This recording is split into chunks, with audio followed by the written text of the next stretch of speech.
नमस्कार दोस्तों, welcome back to civil outlook. तो आज हम लोग करने जा रहे हैं टॉप 10 मिक्स क्वेश्चन सीरीज का पार्ट नंबर 24।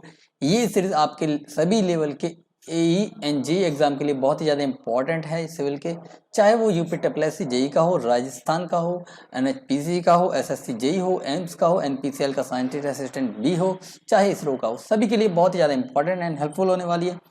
इस वीडियो की हर एक सीरीज में हम लोग टॉप 10 क्वेश्चन कराते हैं और हर एक को डिटेल में डिस्कस करते हैं। उससे रिलेटेड जो भी इंपॉर्टेंट फैक्ट्स हो सकते हैं उनको भी डिस्कस करा जाता है और सारी वीडियो के लास्ट में आपसे एक इंपॉर्टेंट क्वेश्चन पूछा जाता है जिसका आंसर आपको कमेंट बॉक्स में कमेंट करके बताना होता है। इस वीडियो का एम रखते हैं हम लोग 20 लैक्स का। अगर आपको इस वीडियो की पीडीएफ फाइल डाउन करनी है तो लिंक डिस्क्रिप्शन में टेलीग्राम चैनल से जाकर डाउनलोड कर सकते हैं। तो चलिए बढ़ते हैं वन बाय वन क्वेश्चन की ओर। तो पहला क्वेश्चन क्या कहता है, span to effective depth ratio for a continuous beam with steel grade of Fe4 on right should not be more than। देखिए हम लोग जानते हैं कि वन वे स्लैब या फिर बीम के केस में बात करें तो स्पान टू इफेक्टिव डेप्थ का ratio should not be greater than A into F1 होता है। ठीक है, ये बात है। या फिर कह सकते हैं, ऐसे भी लिख सकते हैं, स्पान बाय इफेक्टिव डेप्थ का ratio should be less than equal to a into F1 होता है। ए क्या एक फैक्टर, इसकी वैल्यू मैं आप लोगों को बताऊंगा। F1 की वैल्यू 1 रहेगी अगर जो स्पान है उसकी value less than equal to 10 meter है। अगर F1 की वैल्यू हो जाएगी स्पान बाय 10 मीटर, सॉरी ये होगी 10 मीटर बाय स्पान होगी, 10 मीटर बाय स्पान होगी अगर स्पान की जो वैल्यू है वो ग्रेटर देन है 10 मीटर। ये दोनों इंपॉर्टेंट है बहुत ज्यादा, ये ध्यान रखना है।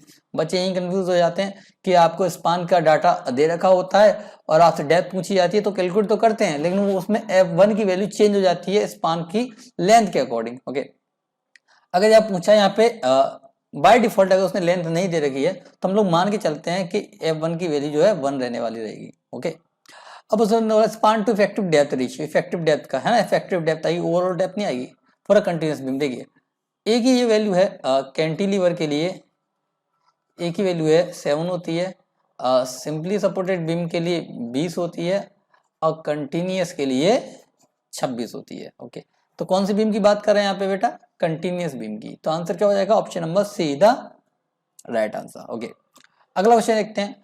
एक्टिविटी क्ले या फिर active clay has an activity greater than. देखिए पहली बात आती है कि एक्टिविटी क्या है। Activity nothing but it the IP upon percentage of clay fraction, यानी कि plastic index upon clay fraction कितना पार्ट है, यानी कि फाइन सॉइल है, फाइन ग्रेनुलेटेड सॉइल है, उसमें कितना परसेंटेज क्ले है, उसके रेशियो को ही कहते हैं हम लोग एक्टिविटी। ओके, अब एक्टिविटी की अगर मैं बात करूँ एक्टिविटी नंबर की, अगर ये लेस देन 0.75 है तो उसको बोलते हैं हम लोग इनएक्टिव, कोई एक्टिव है ही नहीं। ओके, दूसरा केस है एक्टिविटी की वैल्यू 0.75 से लेके 1.25 है तो उसको बोलते हैं हम लोग मीडियम एक्टिव। क्या बोलते हैं, मीडियम एक्टिव। ओके, तीसरा केस है एक्टिविटी की वैल्यू अगर हमारी ग्रेटर देन 1.25 है तो उसको बोलते हैं हम लोग एक्टिव, उसको बोलते हैं हम लोग एक्टिव। या बोला active clay has an activity greater than, यानी कि कौन सी क्ले होगी एक्टिव और उसमें एक्टिविटी नंबर की वैल्यू ग्रेटर देन होगी। देखिए अगर 0.75 तो इनएक्टिव तो बात ही खत्म होगी, 0.75 से 1.25 तो मीडियम एक्टिव होगी। एक्टिव किस केस में होगी, वो भी 1.25 से ज्यादा होगा। तो देखते हैं 1.45, 3.2 या फिर 2। तो 1.25 से जो क्लोजेस्ट होगा, ज्यादा तो होगा लेकिन क्लोजेस्ट उसके सबसे ज्यादा करीब जो होगा वो उसका आंसर होगा। तो यहाँ पे क्लोजेस्ट कौन सा है, 1.4। तो आंसर क्या हो जाएगा, option number A the right answer. Okay, अगला क्वेश्चन देखते हैं। One chain length of a Gunter chain is equal to. देखिए अगर मैं बात कर दूं चेन की, चेन की बात कर दूं तो चेन में पहली आती है हमारी मैट्रिक चेन। कौन सी आती है, metric chain. Metric chain 10 meter की भी होती है, 20 मीटर की भी होती है और 30 मीटर की होती है। ओके, अगर इसमें बात करूं तो इसमें कितने लिंक्स होते हैं, 100 लिंक होते हैं। इसमें कितने लिंक होते हैं, 150 लिंक होते हैं। अगर टॉलरेंस की बात करूं तो प्लस माइनस चलता है। इसमें होता है 3 mm का, पूछा जाता है क्वेश्चन में। इसमें होता है 5 mm का और उसमें होता है 8 mm का। ओके, ये सारे टॉलरेंस है। मेट्रिक चेन के बाद आती है आपकी कंटर चेन। गंटर चेन का दूसरा नाम क्या है? सर्वेयर चेन, ध्यान रखना, सर्वेयर चेन भी बोल देते हैं। तो इसकी लेंथ होती है 66 फीट की होती है, और इसमें कितने लिंक होते हैं? इसमें हमारे 100 लिंक्स होते हैं। कितने लिंक्स होते हैं इसमें? हमारे 100 लिंक्स होते हैं। ओके, अब बात कर देते हैं इंजीनियर चेन किसकी? इंजीनियर्स चेन की। अगर इंजीनियर चेन की बात करते हैं तो इसमें क्या होता है? इसमें 100 फीट की होती है, और उसमें लिंक भी कितने होते हैं? 100 लिंक्स होते हैं। इसके बाद अगली चेन आती है रिवेन्यू चेन, जिसको कैडेस्ट्रल सर्वे के लिए यूज करते हैं। ये कितने की? ये 33 फीट की होती है। इसमें लिंक कितने हैं? इसमें 16 लिंक होते हैं। कितने लिंक होते हैं? 16 लिंक होते हैं। ओके, तो गंटर चेन की बात कर रहा है, एक गंटर चेन की, तो एक गंटर चेन कितनी होती है? 66 फीट की। अगर लिंक बोलता है कितने होते हैं? 100 लिंक होते हैं। तो आंसर क्या होगा? Option number B is the right answer. Okay, अगला क्वेश्चन देखते हैं। Bernoulli equation represent the total energy per unit of certain quantity, the quantities। तो बर्नौली इक्वेशन होती है वो पर यूनिट किसके होती है? पर यूनिट वेट की होती है। ये इंपॉर्टेंट क्वेश्चन है, याद भी रखना है। तो आंसर क्या हो गया? Energy per unit specific volume गलत, मास गलत, वॉल्यूम गलत, वेट हाँ, ये राइट आंसर है। तो आंसर क्या हो गया? Option number D is the right answer. अगला क्वेश्चन देखते हैं। एक वॉइड रेशियो यानी कि ई की वैल्यू दे रखी है 0.67 and water content 0.188, water content दे रखा है 0.188। ओके, स्पेसिफिक ग्रेविटी देखिए 2.68 यानी कि जी की वैल्यू दे रखी है 2.68। Okay, the degree of saturation of the soil is, यानी एस आर की वैल्यू पूछी है। ओके, हम लोग जानते हैं e dot S equal to डब्ल्यू डॉट जी होता है। ई 0.67 बोल रहा है, यहाँ पे एस की वैल्यू निकालनी है, वाटर कंटेंट 0.188 है, जी की वैल्यू 2.68 दे रखी है। यहाँ पे इसको 2/3 लिख सकते हैं हम लोग, है ना। एस की वैल्यू निकालनी है, इसको 0.2 मान लिया हम लोगों ने, हमने इसकी वैल्यू क्या कर ली? बढ़ा ली, ध्यान रखना। ओके, ये 2.68 हो गया, 2 से जाएगा 0.1 हो गया। ओके, तो एस की वैल्यू कितने आएगी? 0.3 इंटू 2.68। ओके, तो इसको लिख सकते हैं हम लोग 3 8 24, 4 2 3 6 18 2 20 2 और 3 9 6 7 8। ओके, तो 8, तो इसमें घटाएंगे तो ये आएगी हमारी लगभग यहाँ पे, हाँ 3 डॉट के बाद एस की। अगर परसेंटेज में बोलेंगे तो आएगी 80.4, क्योंकि ध्यान रखना मैंने इसकी वैल्यू बढ़ा ली थी, तो 80 से वैल्यू हमारी थोड़ी कम आएगी, थोड़ी कम आएगी। तो 80 की क्लोजेस्ट जो आंसर क्या हो गया? Option number D is the right answer, 75%।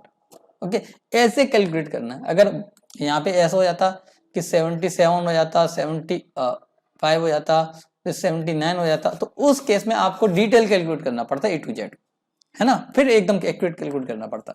लेकिन यहाँ पे हम लोग एक अंदाजा लगा सकते हैं रफली, उससे हमारा राइट आंसर भी आ जाएगा। ओके, अगला क्वेश्चन देखते हैं।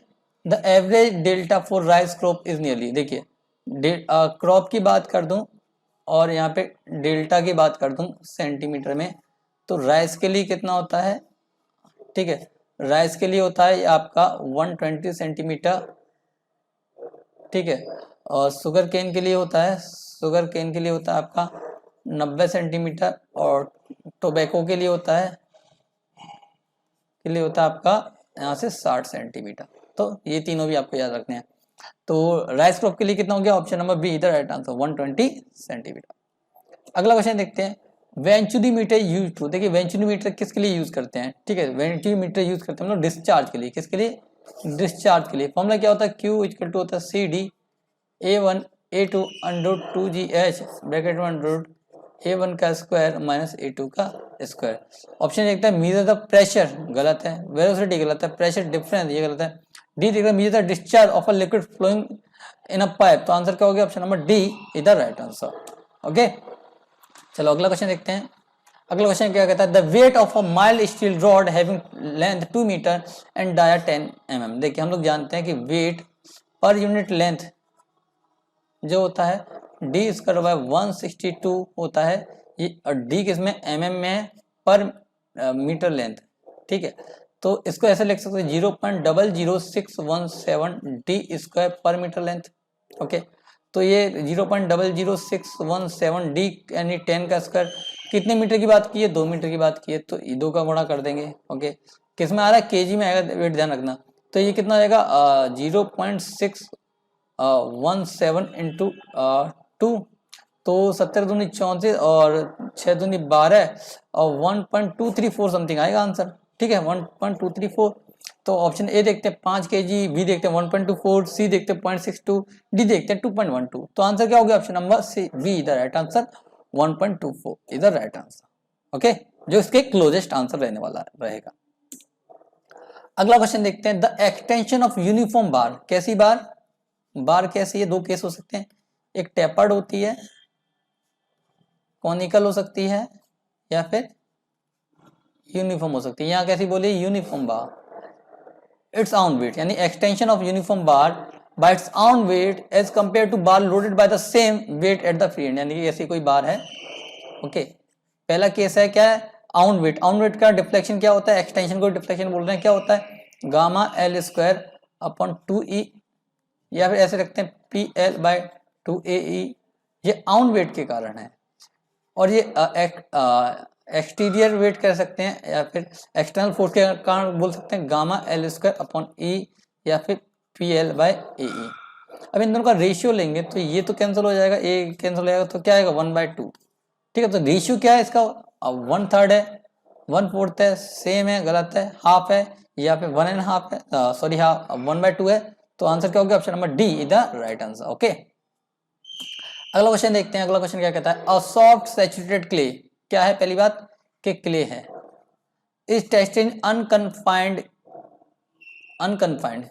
Given axial stress of 50 kilometre per metre square at failure the shear strength of the soil is. देखिए, शेयर स्ट्रेंथ ऑफ सॉइल क्या होती है? Tau equal to C plus sigma N bar 10 five, क्योंकि cohesive soil है तो five की value 0, तो ये पूरा टर्म 0 हो जाएगा। यानी शेयर स्ट्रेंथ क्या होगी? जो कोएशन की वैल्यू होगी वो शेयर स्ट्रेंथ होगी। ठीक है, हम लोग जानते हैं कि sigma 1 bar equal to sigma 3 bar 10 square 45 plus 5/2 plus 2c 10 45 plus 5/2। Okay, तो ये की वैल्यू 0, तो 10 45 की वैल्यू 1 हो जाएगी।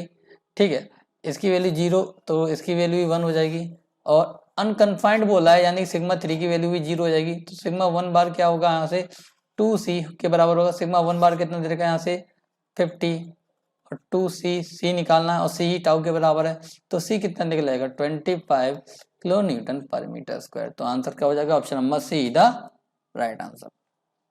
अब देखते हैं क्वेश्चन का सॉल्यूशन, जो पिछली वीडियो का क्वेश्चन था। In a horizontal rectangular channel the conjugated depth of flow before and after the hydraulic jump are observed at 0.25 and 1.25, यानी कि y2 कितना है? 1.25 मीटर है, y1 कितना है? 0.25 मीटर है।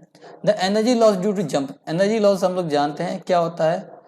y2 माइनस y1 का cube, okay, upon 4 y1 y2।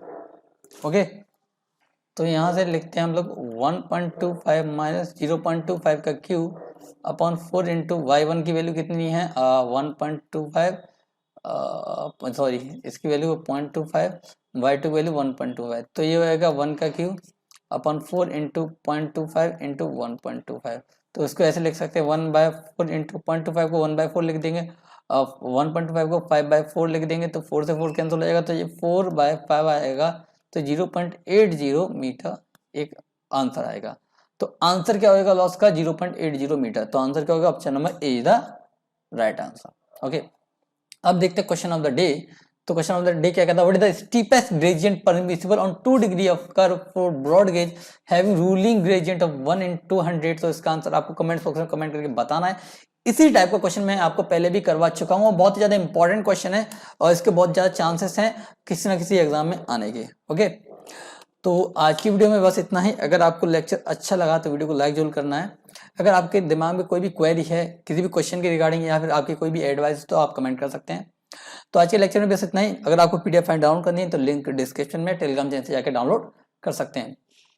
तो मिलते हैं नेक्स्ट वीडियो में। Till then be happy, keep learning and don't forget keep smiling.